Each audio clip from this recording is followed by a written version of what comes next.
পবিত্র মাহে রমজান চলতেছে। এর মধ্যে এসএসসি পরীক্ষার্থীদের উদ্দেশ্যে আমি কয়েকটি কথা বলতে চাই। এসএসসি পরীক্ষার্থীরা দৃষ্টি আকর্ষণ করে বলছি, তোমরা আর সময় কিন্তু তোমাদের হাতে নেই। অল্প কয়েকদিনের মধ্যে অল্প কয়েকদিনের পরেই তোমাদের সেই চূড়ান্ত ফাইনাল পরীক্ষা শুরু হতে যাচ্ছে। তোমরা আর অবহেলার সময় কাটিও না। আর মাত্র কয়েকটি দিন আছে হাতে।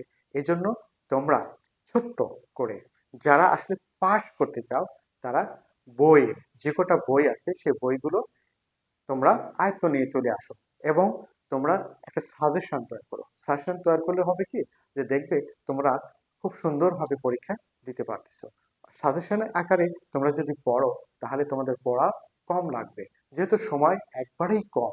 আর রোজার দিন যেহেতু পড়াটা আসলে মনোযোগ সহকারে দিতে চাইলেও তোমরা দিতে পারো না। তাই তোমরা কি করবে, যে বইটা যে বইগুলো তোমরা সবচেয়ে বেশি কঠিন লাগে সেই বইগুলো একটা সাজেশন তৈরি করো। সাজেশনের আলোকে তোমরা যদি এই কটা দিন একটু ভালো করে পড়ো, প্রত্যেকটা পার্ট বা প্রত্যেকটা বইয়ে যেন আধা ঘন্টা করে সময় তোমরা দিতে পারো, এরকম করে তোমরা একটা রুটিনও তৈরি করবে। এই রুটিন মাফিক যদি তোমরা তোমাদের জীবন চালাতে পারো তাহলে তোমরা অবশ্যই সাকসেস হবে।